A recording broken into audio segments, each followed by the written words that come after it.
Blessings and namaste, everyone. I'm spiritualist, psychic astrologer, and medium Sette. Once again, I thank you for allowing me this opportunity to share with you my astrological and spiritual insights. And in this video, we are looking towards May of 2021. We are certainly progressing very, very quickly through this year.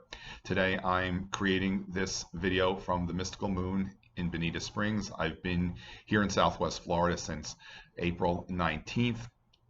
I will be continuing my time at the mystical moon both in Bonita Springs and Fort Myers until May 4th. So if you are observing this video before May 4th, we do have a couple more sessions available. If you'd like to meet with me to discuss with you your astrological chart as well as all things spiritually, please feel free to contact the centers and they will connect us as soon as the availability is presented. And certainly, as always, throughout the year, I'm always available through the mystical moon for phone consultations, either phone or Skype sessions. We're doing a lot of video calls these days. And as always, whenever we come together, it's always at the most perfect time. We'll begin with May with our next new moon. Now, the next new moon is on May 9th. And as you've heard me discuss in many videos, we always are presented with the opportunity to prepare for the coming lunar cycle, and that takes place during the balsamic moon phase of the lunar cycle. That's the last phase of the lunar cycle. That is what is referred to as the dark moon. Some refer to it as the Lilith moon. That is the auspicious opportunity to prepare for the coming lunar cycle. And the balsamic moon phase begins on May 7th at 12:27 p.m. Eastern Daylight Time. As I said, it's a few days before the new moon, and it's the auspicious opportunity to clear, cleanse, release, adequately prepare yourself energetically and otherwise for the coming lunar cycle. And our new moon in May is on May 11th. And the exact moment of that new moon is 2:59 p.m. Eastern Daylight Time. Now, our new moon in May, it's in the sign of Taurus. Taurus connects with, among many things, all monetary matters, our values, our creature comforts. It's where we feel the most stability or lack thereof stability in our lives, depending upon where that is in our charts.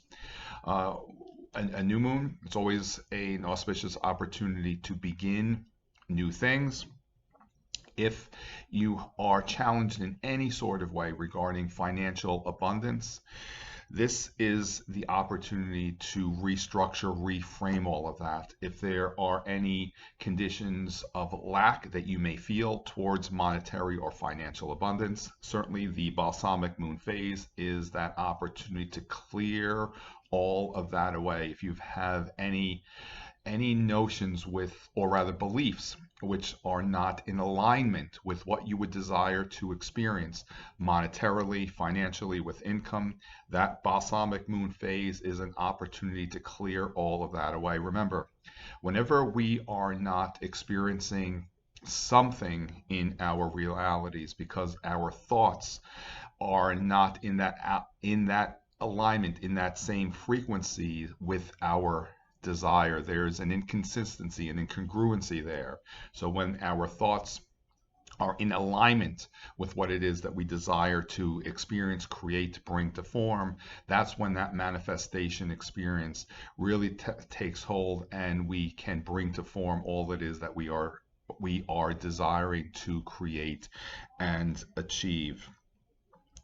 Uranus has been transiting the sign of Taurus for a while now, and wherever Uranus transits, it awakens. It brings us a greater understanding to all the properties regarding a specific sign, and Uranus is in close proximity to the new moon at this time. So certainly this might be the time to fully awaken to many monetary blessings, if you will, on this new moon.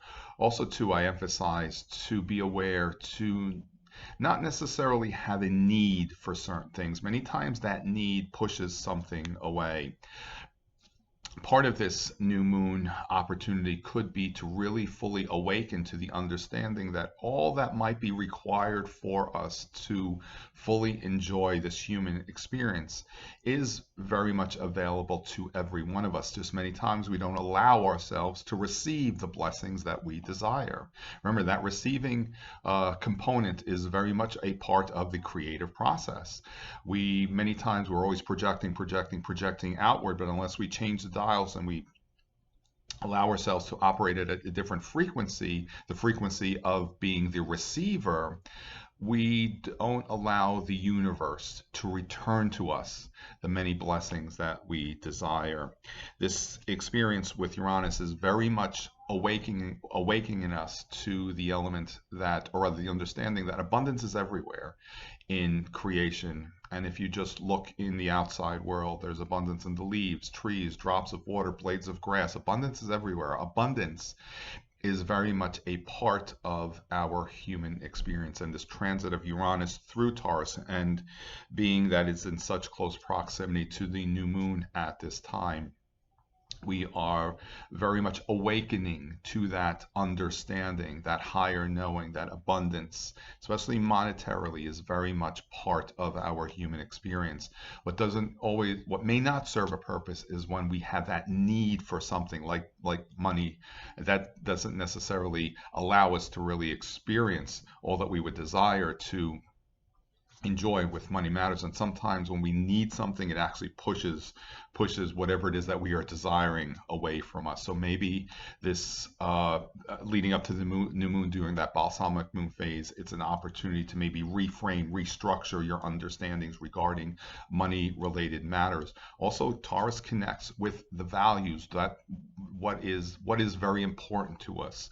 Where are our priorities in our lives? It might be also an opportunity to restructure and reframe all of that as well for you. Again, the new moon is on May 11th at 2:59 p.m. Eastern Daylight Time. And also, as I have suggested during many experiences, that where these elements are connecting directly in your personal charts will offer you a greater understanding as to how to employ this energy on a more specific level for you personally. I just share with you some general insights to help you on your own really employ this energy and make the most of it. Remember, these alignments are tools for us to really tap into the vibrational frequency and create whatever it is that we desire with those tools, and whatever it is ultimately that we will bring to form. Remember, it's dependent upon our free will, our intentions, how we choose to craft all of these wonderful things. And as always, I suggest to create all from a place of love. Taurus, one more thing. Taurus is ruled by Venus. Venus being the planet of love, the element that represents love. And just one more insight regarding money-related matters. If you observe the color of money, which is green, and if you think about the colors of the chakras, the heart chakra is green. Remember, when we are in a place of love, when we allow ourselves to be in that place of love, we enjoy love and many blessings in all our experiences, not only on that romantic level, which most of us associate love with. However, though, the creative process really begins from being in a place of love, and then thought, word, and deed are the next few steps in bringing to form all it is that we desire. And when we are in that place of love, certainly it offers us greater opportunities to create and manifest those intentions. But remember, the heart chakra is green, so that is very much in alignment to, in the United States, money is green. When we are in a place of love, remember, that brings us many, many blessings, not only monetarily. So I would suggest to not only concentrate or focus on monetary abundance, but just being in that place of love. As I said, Taurus, because it's ruled by Venus, that love element is very, very present at this time of the new moon. So another suggestion to perhaps fortify at the time of the new moon is working on that heart chakra, fortifying the energy of the heart chakra, clearing the heart chakra, which once it's clear, when we are in that place of love, it allows us to be very receptive to many, many, many blessings. Also, to remember, the heart chakra regulates the lower and the upper chakras because it's right in the middle of the 7 chakras. So the balsamic moon phase may be also is an auspicious opportunity to clear out the energy of the heart chakra and to be very mindful that it's operating at its highest vibrational potential. Now, on May 13th, Jupiter will be changing signs. In December, Jupiter moved into the sign of Aquarius. On May 13th, it's going to begin its transit through the sign of Pisces. Jupiter is the planet, Jupiter is referred to as the greater benefic. Wherever Jupiter traveled, it expands upon those elements. As Jupiter has been transiting Aquarius, we've been very much offered the opportunity to really understand the element of oneness, brotherhood. Aquarius, the sign of the new age, the age of Aquarius, we are awakening to higher levels of consciousness. When Jupiter transits the sign of Pisces, one of the strongest elements, greatest elements of the sign of Pisces is that being in a place of just knowing. We first awaken, then we progress to that place of knowing. Actually, I touch upon that in the last couple of chapters of my book. So as Jupiter is transiting the sign of Pisces, we're very much being offered the opportunity to just progress to that place of knowing. Also, Pisces connects with the psychic faculties, the spirit realm. It represents that which is sometimes deeply embedded within us. Jupiter transiting the sign of Pisces and an opportunity to explore all those elements of our human potential. Now, Jupiter will return back to into the sign of Aquarius when it moves retrograde, and it will be dipping back into Aquarius in July, and it will complete its passage through Aquarius in December, and on December 28th is when it will fully move into the sign of Pisces. Jupiter does require about 1 year to transit a sign. An entire Jupiter cycle is 12 years, and whenever we look at those 12-year cycles of experience in our charts, they are very much connected to specifically times of spiritual growth and evolution. Jupiter will go retrograde in June. I'll touch upon that in my next video. But right now we are tapping into Jupiter transiting into the sign of Pisces, and then it will offer us an opportunity to just go back and reflect to what Jupiter was expanding upon as it was transiting the sign of Aquarius, specifically the element of oneness, unity, brotherhood, very much being a humanitarian, and how we are all very much part of the oneness of all.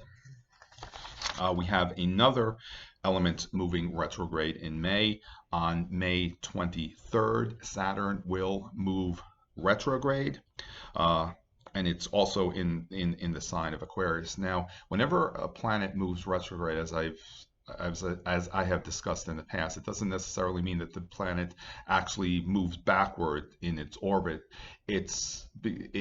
What changes is because of how we are viewing the planet from the Earth, it appears to be moving backwards in its orbit. And in essence, what happens is the vibrational frequency that is radiating from that planet changes, and what's highlighted, and what happens is all its properties are just reversed, and we are given that opportunity to just kind of go within and reflect on whatever the elements of that particular sign or planet rather are connected with. And Saturn represents, among many things, our career, our profession, our long-term goals. I also recognize that it represents a greater purpose for us. So a Saturn retrograde is an auspicious opportunity to reflect on your career, your long-term goals, what might be your greatest potential, your highest goals, your greater purpose, if you will. It's a time, as I said, to reflect on all of that. The retrograde phase are periods to reflect on certain elements dependent upon the planet and sign. Saturn will remain retrograde until October 10th of this year. Saturn retrograde, it's not necessarily a favorable opportunity to launch new business ventures, to necessarily change jobs. And as I've always emphasized, sometimes a retrograde phase will serve a purpose for certain things, like perhaps beginning a new job. It is dependent upon how it's, where it's located in our charts, how it connects to the other elements in our chart. So again, these are just some general suggestions, but I do suggest to embrace this Saturn retrograde phase as an opportunity to reflect on your career, your profession, your long-term goals, as well as what might be a greater purpose for you if you are not clear as to what that might be. And then once Saturn moves direct, then all of that clarity which we have been reflecting upon during the retrograde phase starts to come together for us. Now, May going into June, we are moving into our next eclipse season. Our last eclipse season took place in November and December.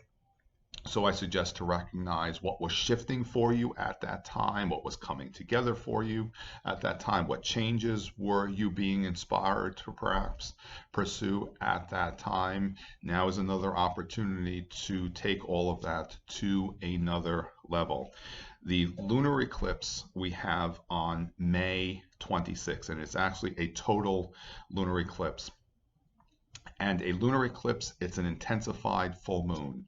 And just as a full moon will bring to fruition what was taking place during a lunar cycle on a month-to-month basis, a lunar eclipse will bring to fruition things, elements that have been in motion for a longer period of time. Many times that refers to something which we may have begun on a solar eclipse, which is an intensified new moon. The lunar eclipse is in the sign of Sagittarius. Sagittarius represents the higher mind, the higher self, higher knowing, higher information. So certainly, as we progress through the next eclipse season in May going into June, so many higher truths, if you will become very much known, very much apparent, especially in the outside world. Sagittarius, as I said, it represents the higher moon. The sun is transiting the sign of Gemini, which is communications, information. This full moon polarity here brings about these higher awarenesses, if you will, shifts towards higher levels of consciousness, receiving downloads from the higher realms. It's all that energy is all very much concentrated. And also, because of the alignment with Jupiter, with the sun and the moon, it's forming what we refer to as a T-square alignment. Jupiter is creating a 90-degree angle between the sun and the moon, and it's right in the middle of the sun and the moon. So you can imagine what a T-square looks like. Those are two 90-degree alignments with the sun and moon. So that element is a tremendous amount of creative energy. I always refer to the squares as being creative energy. The square also represents a time of great change. So certainly this is a time of great change towards higher awareness. Higher awareness is higher levels of consciousness, shifts in our thinking and our belief systems. Sometimes through an experience like this, whatever beliefs no longer serve a purpose, which may also not necessarily be in alignment with who we need to become, will certainly crumble and dissolve away. Whenever the element of change is very, very present with a lunation, with a full moon, new moon, or an eclipse, I strongly always emphasize keep yourself as grounded as possible and anchored to the energies of the earth. Whenever we are at an opportunity to connect with information that is very much being channeled from the higher realms, we need to allow ourselves to be very, very aware to remain anchored and grounded to the energy of the earth. Otherwise, we just float off into the stratospheres if we're not tethered to the strength of the energy of the earth, and so that we all can enjoy the greatest potential of this lunation regarding the receiving of the higher insights, the higher information, connecting, channeling with the higher realms. Allow yourself to be very dedicated to remaining anchored and grounded. And certainly we always offer that suggestion. And when there's a shift, such a profound, dramatic shift that's taking place, it's even more so we emphasize to be aware of remaining grounded. These higher levels of thinking also do represent higher beings. Sometimes we become much more aware of the presence of higher beings and how they are very much interacting with us, sharing with us their knowing. Sometimes more so than the others, they can be very present for us. So I do suggest to recognize the element of how these higher realms, how the higher realms are available to all of us in assisting us with our journey. The lunation chart that is cast for the United States is concentrated. The energy is concentrated in the 6th house sector of the chart, which does represent, among many things, health and well-being. So certainly the situation taking place regarding healthcare matters in the United States, there will be a shift in that realm, perhaps a greater understanding of these experiences, not only on a personal level, but on a collective level as well. It's also another opportunity to become master of your destiny regarding optimum health and well-being in whatever form that might present itself for you. And finally, we will be ending May with our next Mercury retrograde phase. Mercury will move retrograde on May 29th. It is in the sign of Gemini. It will move direct on June 22nd, and it will return to the place that it went retrograde on July 7th. Remember, as I've said many times, that we are not completely out of the Mercury retrograde phase until it returns to the point where it moved retrograde, and it moves past that point, which is on July 7th. Mercury moves retrograde on May 29th, moves direct on June 22nd, and it moves past the point it moved retrograde on July 7th. Now, since this specific Mercury retrograde is in the sign of Gemini, which is ruled by Mercury, which represents communication in all forms, we need to be even more aware of the misinformation that may be presented to us, the confusion, to be even more aware that the Mercury retrograde effects may feel a little bit more intensified at this time. And once again, whenever we address all of this, we do not suggest to really allow yourself to be driven by fear. The more that we can be aware of anything, the awareness really dissolves the fear. Remember, the Mercury retrograde is an opportunity to go within, to clear your thinking, clear your thoughts, clear your mind. Be much more aware of the information that is coming through from the spirit realm. Mercury retrograde has not been designed to really throw us all into a tailspin. All of these astrological and spiritual phenomenon are opportunities for us to create the the life we desire, all which we would choose to enjoy to experience. We just have to understand how to work with the energy and not against the energy. So with the Mercury retrograde, a time to go within. It's also a time for us to recognize, especially because this Mercury retrograde is in the sign of Gemini and communications. Remember, as I stated a little while ago and many times in the past, the creative process really is orchestrated by the experiences of thought, word, and deed. Mercury retrograde in Gemini does represent the thoughts and the words. So this retrograde experience is certainly an opportunity to really become abundantly aware of the power of the spoken words. Remember, there's a reason why vocabulary, using words, is referred to as spelling, because with our words we cast spells. Sometimes we cast powerful spells, especially when there is that element of great passion that is connected to those words. And I emphasize that because at the moment of this Mercury retrograde, the Moon and Pluto are in direct alignment with one another. Remember, the Moon represents our emotions, which also represents that which we are very passionate about. And with Pluto connecting so tightly to the Moon, great passion is very, very much present. And this is more an experience to really recognize how great passion brings to form great things through the process of thought, word, and deed. Remember, that element, that energy, when it's so very, very present within our being, we certainly are powerful magicians or wizards, if you will, in bringing to form all it is that we were desiring to experience.